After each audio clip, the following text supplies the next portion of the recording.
I am Selma Collins, and I have a message to share. I didn't get here easily because I have this voice that is in each of us. I call it the monkey brain.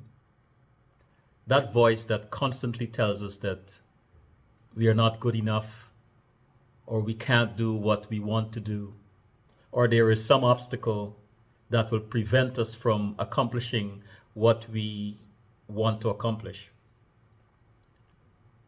But I believe that if we want to achieve greatness or accomplish anything that is difficult, we have to become unreasonable with ourselves. And why did I say unreasonable?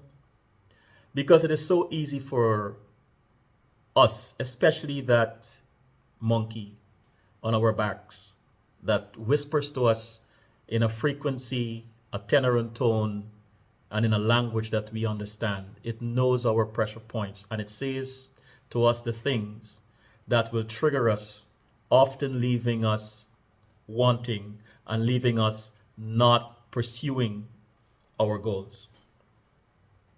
We have to be able to overcome that. Yes, easier said than done. But it's a muscle that the more you work at it, the bigger the muscle grows, the stronger it grows.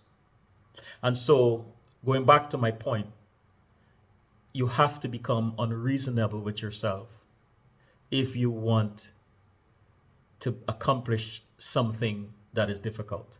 If you look around you, history, the pages of history are littered with examples of people who have accomplished amazing things. They have accomplished enormous tasks, things that the improbable. I think of Martin Luther King. I think of Steve Jobs and Bill Gates and all these guys who have done things that the normal mind would have said, that's impossible. Where are you going? Why are you doing this? Well, I'll tell you what I do when I want to do something that might seem unpopular or seem crazy to most people. And I got to tell you that I've done a lot of things, events that I've shown that I've hosted that most people would have said that's crazy because they did tell me that afterwards. But I've learned how to shut out the noise. I become focused and I immerse myself in my goals. Look, this conversation, this message rather, is prompted. I was prompted by a conversation I had this morning where someone was telling me about the challenges that they have when they are working on something. And so they asked me, well, how do you do these things? You know, last August, I was my book launch for my first novel, my third book and first novel, the first part of a trilogy, Shade of Ebony. And they asked me, how did you manage to do that? And I said, well, I just dive into it. And they said something that I didn't think of. Said, well, yes, that's easier said than done. What do you mean dive into it? I said, well, I shut out, excuse me, I shut out the noise. Shutting out the noise means getting off of social media. I can't tell you enough how much we try to convince ourselves that we're just going to scroll for a second or two or a minute or two and get off. That doesn't happen. We will see something that will lead to something else and to something else and to something else. And another thing that happens is that, excuse me, oftentimes when we see something of interest, it triggers a thought or a series of thoughts. And next thing you know, you're caught up in that thing at the expense of what you're working on. Well, I've learned to avoid that.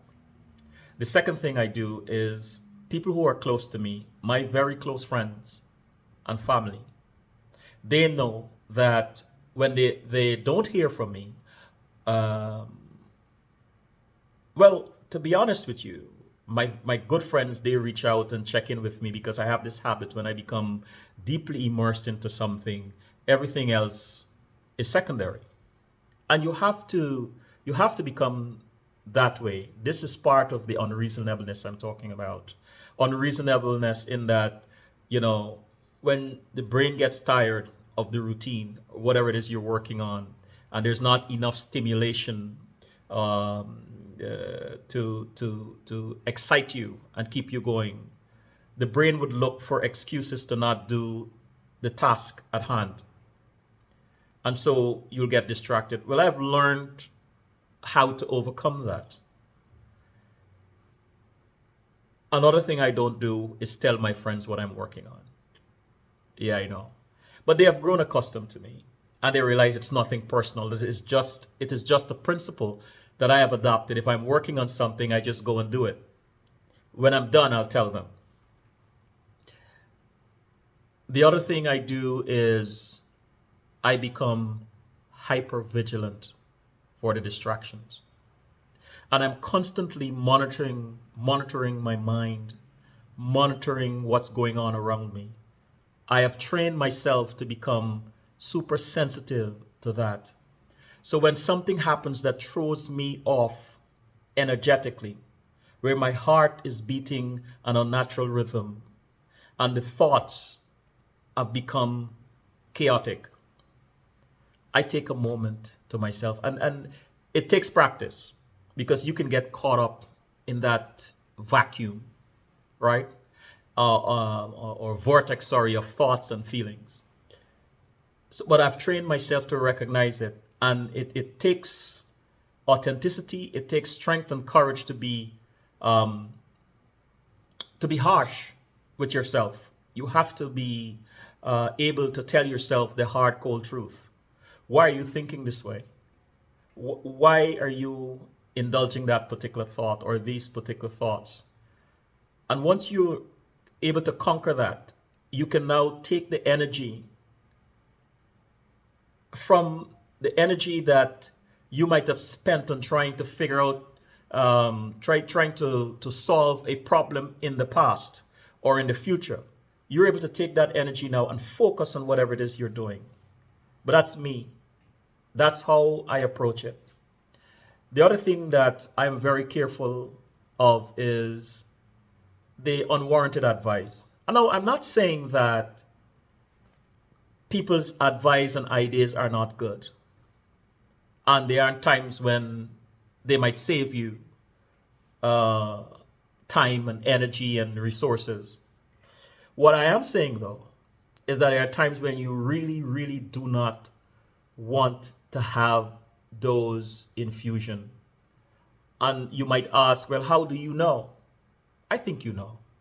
Inherent in each of us, there is an intelligence, there's an understanding, there's a deeper knowing when something is right for you. We just don't tap into it often enough.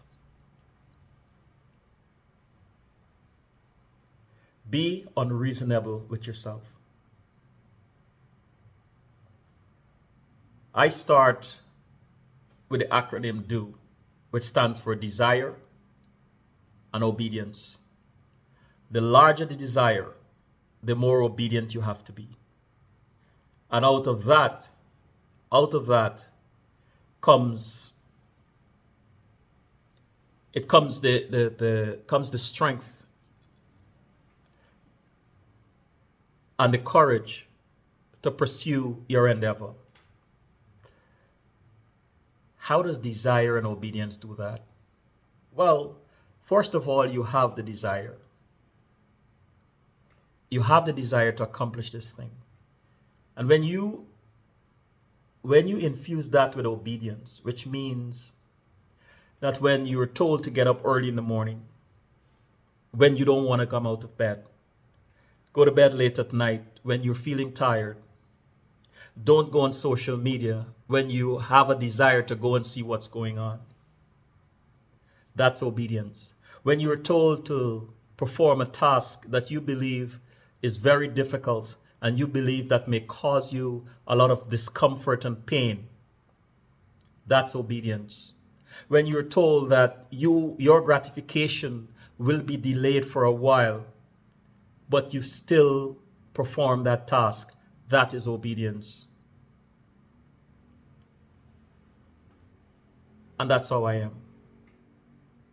And that's what helps me to navigate the day, navigate the various distractions and challenges of the day.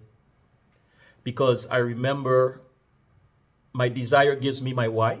or my why gives birth to my desire, or I guess they are interchangeable. But in there is my why and desire, and then I'm obedient. If you don't want to do this, if you don't want to accomplish this task or this goal, then don't do it. Be like everybody else. Be normal. Be normal. Normalcy will not take you over the threshold of challenges and of difficulty. It takes you being unreasonable. It takes a little bit of ridiculousness, as people may call it, in order for you to get over the threshold of impossibility and improbability. Thanks for listening. See you next time.